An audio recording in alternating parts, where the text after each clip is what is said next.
तो आज हम डिस्कस करेंगे homeopathy treat the patient not the disease. ये कई बार पूछा जाता है कि होम्योपैथी जो है वो पेशेंट को ट्रीट करती है, डिसीज़ को ट्रीट नहीं करती है। तो इस पे डिस्क्रिप्शन पूछ सकते हैं, डिस्क्राइब करो इस स्टेटमेंट को, या इसके बारे में थोड़ा सा लिखने को आता है तो 10 मार्क्स में कई बार पूछ लेते हैं। तो homeopathy treat the patient not the disease is frequently use quoted epigram in homeopathy. काफ़ी बार ये होम्योपैथी में ये स्टेटमेंट या इसको कोट किया जाता है। तो the homeopathic physician cure the sick man by reversing of his disease condition to his previously state of health. तो होम्योपैथी में क्योर कैसे होता है? जो डिसीज़ कंडीशन है उसको रिवर्स बैक किया जाता है, उसकी प्रीवियसली हेल्दी स्टेट में रिवर्स किया जाता है। हेनीमन सर ने ऑर्गन एंड ऑफ मेडिसिन में सेक्शन फर्स्ट में क्या बताया है? The physician high and only mission is to restore the sick to health to cure, as a term. This comment of Hahnemann gives homeopathy its individuality and a separate entity in medicinal science. तो ये जो statement है ये aphorism 1, ये homeopathy को अपना individuality provide करता है और मेडिसिनल सिस्टम में एक सेपरेट एंटिटी प्रोवाइड करता है। जो सिक पीपल है उसको क्या दिया जाता है? होम्योपैथिक ट्रीटमेंट, तो रिस्टोरेशन ऑफ हेल्थ और फिर क्योर हो जाता है।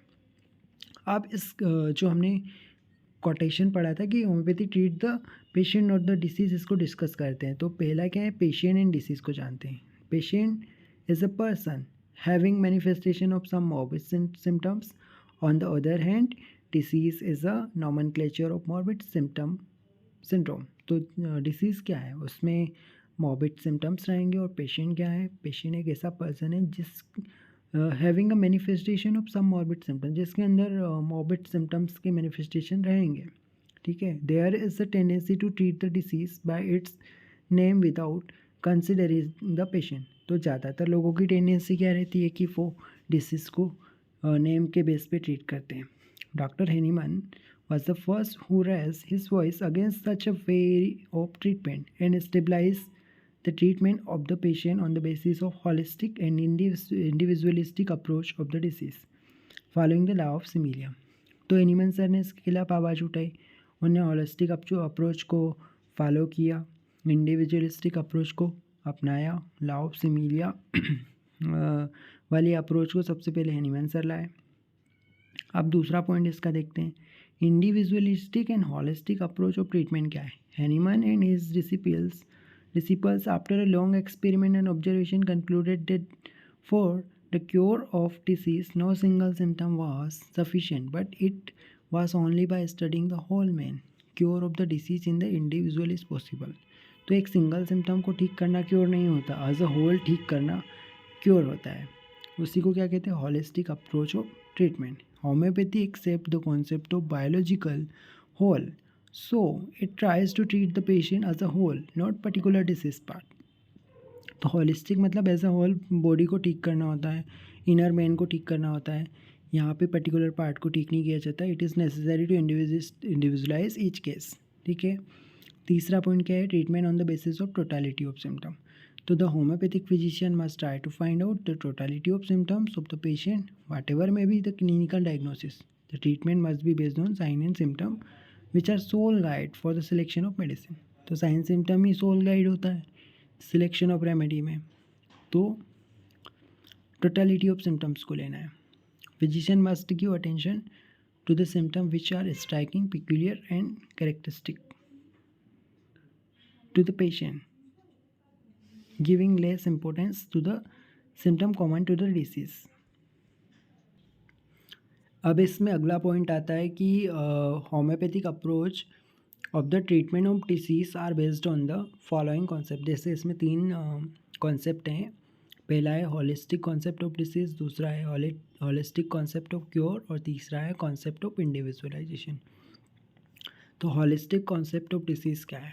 Disease is an abnormally Altered state of health in which the spiritual self acting automatic dynamic vital force is primarily deranged dynamically by morphic dynamic influence inimical to the life, leading to disagreeable sensation and irregular functions which are reflected outwardly through the material body the in the form of sign and symptoms। इसका मतलब ये है कि disease एक abnormal alter state है health की। किसकी? जो आपका सेल्फ एक्टिंग वाइटल फोर्स है वो डीरेंज हो जाता है। किसके द्वारा? एनिमिकल फोर्स के द्वारा, जो कि कैसे होते हैं? डायनामिक होते हैं। ठीक है, तो उसका कैसे दिखेगा अपन को? साइन एंड सिम्टम्स के रूप में पता चलेगा। और यहाँ पे टोटलिटी ऑफ सिम्टम्स की बात की, the totality of which constitute the disease, उसकी सारी टोटलिटी को क्या कहेंगे? डिसीज़। तो there is a no material peccans for the disease. तो वाइटल फोर्स डीरेंज होता है, किस डायनामिकली डीरेंज किसके द्वारा होता है? Morphic dynamic influence. Dynamic influence के द्वारा ये सफ़र करता है। तो डीरेंज हो गया तो उसको डिसीज़ कह दिया। तो hence by sick Hahnemann means sickness of all man. तो जब भी हम सिक पर्सन की बात करेंगे तो एज अ होल बात करेंगे, द इंटरनल मेन की बात करेंगे। Homeopathy does not consider the disease और something different from the whole life force.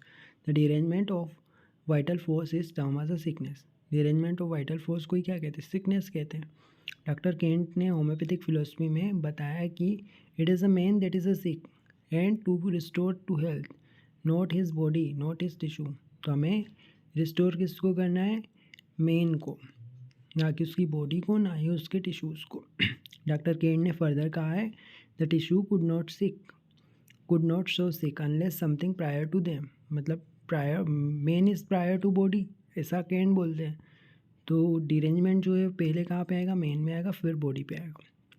The real sick man is prior to sick body. तो man is prior to body.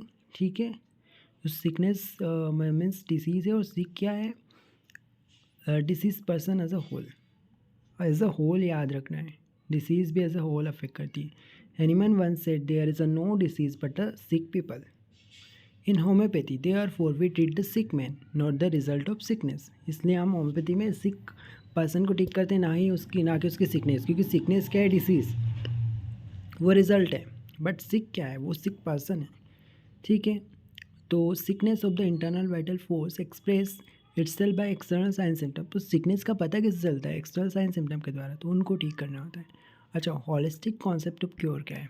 Hahnemann defined the term cure as a recovery undisturbed by after suffering, alteration of the altered state of health, and thereby restoration as a perfect harmony between the body and mind is defined as a cure.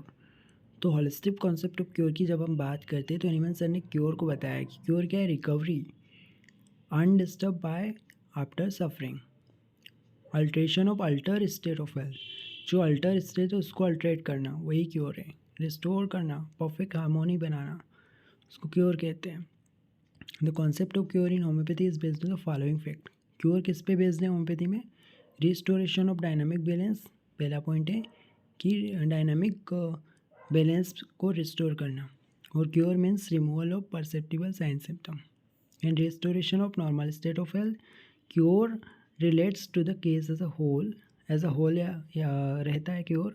और surgical removal of local external disease never constitute a cure. अगर अपन disease part को surgically remove कर देते तो cure नहीं है। Cure means restoration of sick to health. Cure of natural disease only possible when the dynamic artificial medicine are administer following the law of similia. Cure तभी possible है जब अपन लॉ ऑफ सिमिलिया के according dynamic artificial medicine देते हैं। Concept of individualization पर based होता है क्योर। ठीक है, अब कॉन्सेप्ट ऑफ इंडिविजुअलाइजेशन क्या है? Hahnemann was first to introduce the concept of individualization in treating the sick. No two persons are alike in this world. Each individual is different in the physical, mental, and behavior plane. Each and every individual try to express their ideas in his own way. The disease always manifests in the form of sign and symptom. The development of sign and symptom depend upon the cause of the disease as well as the constitution of the patient. तो यहाँ पे बोला है कि कोई भी दो person एक जिससे नहीं है। हर कोई एक दूसरे से डिफरेंट है, फिजिकल, मेंटल, बिहेवियर प्लेन पे इंडिविजुअल एक दूसरे से डिफरेंट है। ठीक है, तो और जो डिसीज़ है हमेशा उसको साइन सिम्टम के रूप में अपन को मैनिफेस्टेशन दिखते हैं। तो डेवलपमेंट ऑफ साइन सिम्टम जो है वो भी किस पे डिपेंड करेगा? पेशेंट के कॉन्स्टिट्यूशन पे। Reaction of every individual to causative factor of disease differ. Causative factor तो सब में सेम रहेगा पर उसमें रिएक्शन अलग अलग रहेगा। So the production of symptom differ depending upon the individual character और and nature of constitution. The qualified physician can easily identify the minute difference which help in finding out the individual reaction. Minute difference को भी qualitative जो qualified physician है वो identify कर लेता है। Homeopathic physician में link to an artist painting a portrait बनाता है होम्योपैथिक फिजिशियन, उसको आर्टिस्ट कहा गया है। उसको पता है कि इंडिविजुअल्स जो है वो similar but each individual similar होते हैं, लेकिन हर एक इंडिविजुअल के पास कुछ ना कुछ पेक्युलरिटीज़ होती हैं। तो इंडिविजुअलिटीज़ जो है उसको कलेक्ट करते हैं, उसके बेस पे पोर्ट्रेट बनाते हैं, ठीक है। और so the characteristic symptoms specially the striking singular peculiar sign and symptoms are much importance to the homeopathic physician. So in each case, age, sex, temperament, constitution, occupation, habit of the patient, idiosyncrasies, craving and aversions, is aggravation, emulation related to symptoms very considerable in homeopathy. The climate, seasons, weather, nature, ये सब का भी role होता है। The homeopathic physician must possess the knowledge of disease as said by anyone in section 3. Section 3 में disease का knowledge, drug का knowledge, ये सब बताया है ना। और डॉक्टर एच ए रॉबर्ट कहते हैं कि it is only upon the totality of symptom that we can base our prescription. अपना प्रिस्क्रिप्शन टोटलिटी पर बेस्ड होना चाहिए। And so we require many individual symptoms as so the characteristic and personality of patient. It signifies that diagnostic symptoms are of very little use to the homeopath to cure the sick. Diagnostic symptom का बहुत कम use होता है, ठीक है। Similimum जो है ना वो डायग्नोस्टिक सिम्टम के बेस पर नहीं निकलती है। जैसे localization of symptom and direction of symptom will often appear as a mark symptom before pathological changes have manifested themselves. If we administer medicine that at an early stage of to resist the power by which a disease syndrome is going to form, the pathological condition will not arise. तो अगर हम early stage में ही medicine दे देंगे तो pathological condition भी arise नहीं होगी। So the sole duty of homeopathic physician is to heal the sick, not to heal the result of sickness. तो हमें सिकनेस के रिजल्ट को ठीक नहीं करना है, बल्कि सिक पर्सन को ठीक करना है, ठीक है। और सिकनेस को ठीक करना है एक्चुअल में। तो hence it is right been remark homeopathy does not treat the disease, it treat the patient.